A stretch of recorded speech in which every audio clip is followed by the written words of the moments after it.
నమస్తే, welcome to nationalist hub. Hyderabad MP Asaduddin Owaisi ఓడిపోబోతున్నారా? 7 దశాబ్దాల ఎంఐఎం చరిత్రకు చెక్ పడబోతోందా? తాజాగా జరిగిన అసెంబ్లీ ఎన్నికల ఫలితాలు ఆ పార్టీ అధినేత ఓవైసీకి ముచ్చెమటలు పట్టిస్తున్నాయా అంటే అవుననే సమాధానాలు వినిపిస్తున్నాయి. దీనిపై ఇప్పటికే అసదుద్దీన్ ఓవైసీ తమ ఎమ్మెల్యేలను హెచ్చరించినట్టు సమాచారం. కొద్ది రోజుల కిందట జరిగిన అసెంబ్లీ ఎన్నికల్లో ఎంఐఎం ఎప్పటిలాగే 7 సీట్లను గెలుపొందినా ఓట్ షేర్ మాత్రం భారీగా తగ్గింది. దీంతో ఓవైసీ ఆలోచనలో పడినట్లు సమాచారం. అసెంబ్లీ ఎన్నికల వరకు బీఆర్ఎస్తో అప్రకటిత పొత్తులతో కాలం గడిపిన ఓవైసీకి కాంగ్రెస్ పార్టీ నుంచి పెద్ద ప్రమాదమే వచ్చి పడింది. అటు బీజేపీ బలం కొనసాగుతూ ఉండగానే ఇటు కాంగ్రెస్ నుంచి ముస్లిం ఓటు బ్యాంకుకు గండి పడుతుందా అనే అనుమానాలు మొదలవుతున్నాయి. అయితే ఓవైసీ ఓటమికి ఉన్న సూచనలేంటి? నియోజకవర్గాల వారీగా అసెంబ్లీ ఫలితాలేంటో ఓసారి చూద్దాం.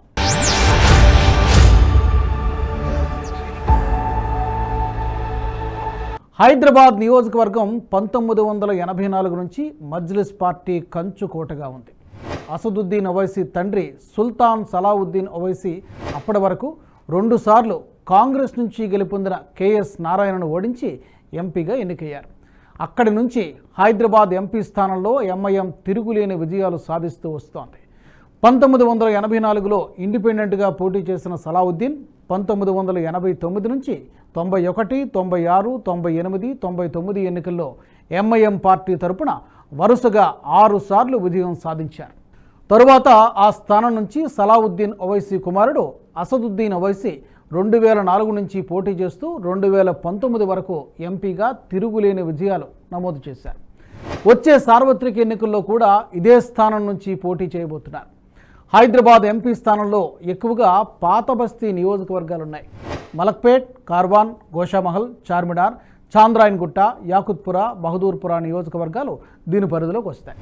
ఇందులో ఒక్క గోషామహల్ నియోజకవర్గం తప్పిస్తే మిగతా స్థానాలన్నింటిలో ఎంఐఎం పార్టీ తిరుగులేని విజయాలను నమోదు చేస్తూ వస్తోంది. దీంతోపాటు సికింద్రాబాద్ పార్లమెంటు స్థానం పరిధిలోని నాంపల్లిలో కూడా ఎంఐఎం గెలుస్తూ వస్తోంది. దీంతో పాత బస్తీలో 7 స్థానాలతో పాటు హైదరాబాద్ ఎంపీ స్థానం మజ్లిస్ పార్టీకి కంచుకోట అని, దాన్ని ఢీకొట్టేవారు ఎవ్వరూ లేరన్నది రాజకీయ విశ్లేషకుల మాట. కానీ రాజకీయాల్లో బళ్ళు ఓడలవుతాయన్నది ఎప్పుడూ వినిపించే నానుడే. ఇదే రాబోయే రోజుల్లో నిజం కాబోతోందా అని ఎంఐఎం పార్టీ ఆందోళన పడుతోంది. ఈ ఆందోళన అసెంబ్లీ ఎన్నికల ఫలితాల నుంచే మొదలైంది. గత ఎన్నికల్లో నియోజకవర్గాల వారీగా పార్టీకి వచ్చిన ఓట్లెన్ని అనే విషయాలను ఓసారి పరిశీలిద్దాం. ఎంఐఎంకు ఎప్పటి నుంచో సాంప్రదాయ ఓటు బ్యాంకుగా ఉన్న ముస్లింల ఓటు పూర్తిగా చీలకపోయినా ఈసారి ఆ పార్టీకి ఓటు శాతం కాస్తంత తగ్గుముఖం పట్టింది. 2018లో 2.71% ఉన్న ఎంఐఎం ఓటు బ్యాంకు ప్రస్తుత ఎన్నికలకు వచ్చేసరికి 2.22% పడిపోయింది. సుమారు 0.89% ఓటు బ్యాంకు తగ్గిపోయిందన్నమాట. ఈసారి మొత్తం 9 నియోజకవర్గాల్లో పోటీ చేయగా ఎంఐఎం అభ్యర్థులకు 5,19,379 ఓట్లు వచ్చాయి. 2018తో పోల్చుకుంటే ఈ ఓట్లు కూడా తగ్గుముఖం పట్టాయి. అప్పట్లో 8 నియోజకవర్గాల్లో పోటీ చేయగా ఆయా అభ్యర్థులకు మొత్తం ఓట్లు 5,61,091 ఓట్లు రాగా ఇప్పుడు అవి 40,000 దాకా తగ్గిపోయాయి. అది కూడా జూబ్లీహిల్స్లో పోటీ చేసిన గత ఓట్లకు సరితూగడం లేదు. దీంతోపాటు యాకుత్పుర, నాంపల్లి నియోజకవర్గాల్లో ఎంఐఎం అభ్యర్థులు గట్టి పోటీ ఎదుర్కోవాల్సి వచ్చింది. గతంలో నల్లేరు మీద నడకగా మారిన ఈ నియోజకవర్గాల్లో ఈసారి కౌంటింగ్ చివరి వరకు ఉత్కంఠభరితంగానే కొనసాగింది. ఏకంగా యాకుత్పురాలో అయితే 878 ఓట్ల విజయంతో సరిపెట్టుకోవాల్సి వచ్చింది.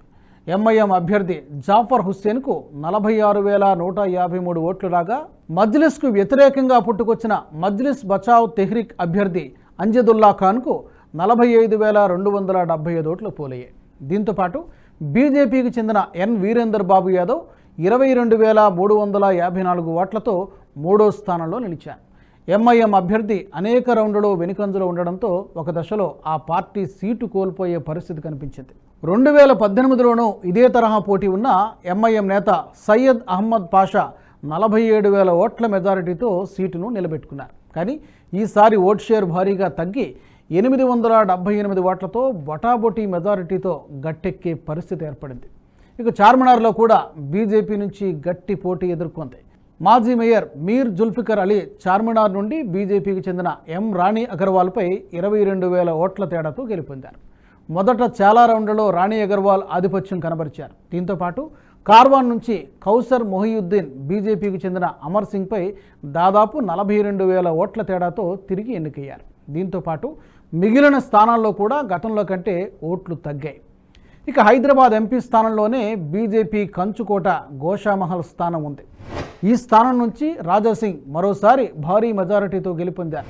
ఈసారి ఈయనను ఓడించడానికి బీఆర్ఎస్ ఎంఐఎం పార్టీలు కలిసి గట్టిగానే ప్రయత్నం చేశాయి. కానీ వీరి ఆటలు సాగలేదు. 2018లో 60,000 ఓట్లతో గెలుపొందితే ఈసారి దాదాపు 80,000 ఓట్లతో గెలుపొందారు. ఈ విధంగా బీజేపీ అభ్యర్థులకు మెజారిటీ పెరుగుతూ ఉండడం ఓవైపు కలవరపాటుకు గురి చేస్తుంటే, మరోవైపు కాంగ్రెస్ పార్టీ బలం పెరుగుతూ ఉండడం కూడా ఓవైసీకి విస్మయాన్ని కలిగిస్తోంది. మొత్తానికి హైదరాబాద్ ఎంపీ సీటు పరిధిలో ఉన్న కొన్ని నియోజకవర్గాల్లో విన్నింగ్ మార్జిన్ భారీగా పడిపోయింది. యాకుత్పురాలో 2018లో 33.03% విన్నింగ్ మార్జిన్ ఉంటే 2023 నాటికి 0.62% పడిపోయింది. అదేవిధంగా చార్మినార్ పరిధిలో 32.32% నుంచి 23.29%, బహదూర్పురా నుంచి 63.08% నుంచి 46.64% పడిపోయింది. ఎంఐఎంకు పాత బస్తీ ముస్లింలు కొన్ని దశాబ్దాలుగా సాంప్రదాయిక ఓటు బ్యాంకుగా ఉన్నారు. ఆయా స్థానాల్లో ఎంఐఎం నుంచి ఎవరిని నిలబెట్టినా విజయం సాధిస్తారనేది ఇన్నాళ్లుగా వస్తున్నమాట. రాష్ట్రంలో ఏ ప్రభుత్వం వచ్చినా వారితో సఖ్యతగా మెలిగి తన పాత బస్తీలో గట్టి పోటీ లేకుండా చూసుకుంటున్నారు ఓవైసీ బ్రదర్స్. గతంలో కూడా 10 ఏళ్లు బీఆర్ఎస్తో కొనసాగారు. కానీ అసెంబ్లీ ఎన్నికల సమయంలో కేసీఆర్తో మరీ సఖ్యతగా మెలగడమే ఆ పార్టీని దెబ్బతీసిందని చెప్పాలి. ఓవైసీని ఎలాగైనా ఓడించాలని కాంగ్రెస్ పార్టీ కంకణం కట్టుకుంది. అసెంబ్లీ ఎన్నికల్లోనూ మజ్లిస్ అండ లేకపోయినా ముస్లిం ఓట్లను కాంగ్రెస్ బాగానే కొల్లగొట్టగలిగింది. పూర్తి స్థాయిలో ముస్లింలు కాంగ్రెస్ వైపు మొగ్గు చూపకపోయినా సంతృప్తికర స్థాయిలో ర్యాలీ అయ్యారు. అయితే అసెంబ్లీ ఎన్నికల్లో హస్తం పార్టీ గెలుపొందడంతో సార్వత్రిక ఎన్నికల్లో ఈ ఓటు బ్యాంకు కాంగ్రెస్ వైపు మరింత మళ్లే అవకాశం ఉంది. దీంతోపాటు ఓవైసీ ఓటమిని హస్తం పార్టీ ఛాలెంజ్గా తీసుకున్నట్టు కనిపిస్తోంది. దీంతో పాత బస్తీలో మరింత దృష్టి సారించే అవకాశం కూడా ఉంది. మరోవైపు బీజేపీ మరింత హిందూ కన్సాలిడేషన్ కోసం ప్రయత్నాలు చేస్తోంది. ఎంపీ ఎన్నికలు ముఖ్యంగా రాష్ట్ర రాజకీయాలపై కాకుండా దేశ రాజకీయాల ఆధారంగానే జరుగుతాయి. తెలంగాణలో ఈ తేడా బాగానే కనిపిస్తోంది. 2018 అసెంబ్లీ ఎన్నికల్లో బీజేపీ ఒకే ఒక్క ఎమ్మెల్యే సీటు గెలిచినా సార్వత్రిక ఎన్నికల్లో మాత్రం 4 ఎంపీ స్థానాలను గెలుపొందింది. దీంతోపాటు దేశంలో మోదీ నాయకత్వానికి తిరుగులేదని ఇప్పటికే సర్వేలు చెబుతున్నాయి. హైదరాబాద్ ఎంపీ స్థానంలో బీజేపీ అభ్యర్థులు చాలా వరకు 2వ స్థానంలో ఉండడంతో హిందూ ఓటు బ్యాంకు బలంగానే ఉందన్న విషయం నిర్ధారణ అయింది. దీంతో ఓవైసీ విజయావకాశాలపై నీలి నీడలు కమ్ముకున్నాయి. దీంతోపాటు తాజాగా హైదరాబాద్ శివారు ప్రాంతం కొంగర కలాన్లో జరిగిన బీజేపీ కార్యవర్గ సమావేశంలో కూడా అమిత్ షా హైదరాబాద్ ఎంపీ స్థానంపై చర్చించినట్టు సమాచారం. కాషాయ పార్టీ దేశమంతా 2వ స్థానంలో ఉన్న నియోజకవర్గాలపై ప్రధానంగా దృష్టి సారిస్తోంది. అందులోనూ మజ్లిస్ పార్టీని ఓడిస్తే దేశమంతా బీజేపీకి మజ్లిస్ బీ టీం అని జరిగే ప్రచారానికి కూడా చెక్ పెట్టవచ్చన్నది అమిత్ షా భావన. ఒకవేళ అసదుద్దీన్ ఓవైసీ ఓటమి పాలైతే మాత్రం ఎంఐఎం మనుగడే ప్రశ్నార్థకమయ్యే అవకాశం ఉంది. ఓవైసీ దేశ రాజకీయాల్లో సుపరిచితమైన వ్యక్తి. బీహార్, మహారాష్ట్రల్లో ఎంఐఎం కొన్ని సీట్లను గెలిచిన ప్రధాన ఆధారం మాత్రం హైదరాబాద్ పాత బస్తీనే. అటువంటి పాత బస్తీలో ఓటమి పాలైతే ఆ పార్టీకి గడ్డు పరిస్థితులు ఎదురవుతాయి.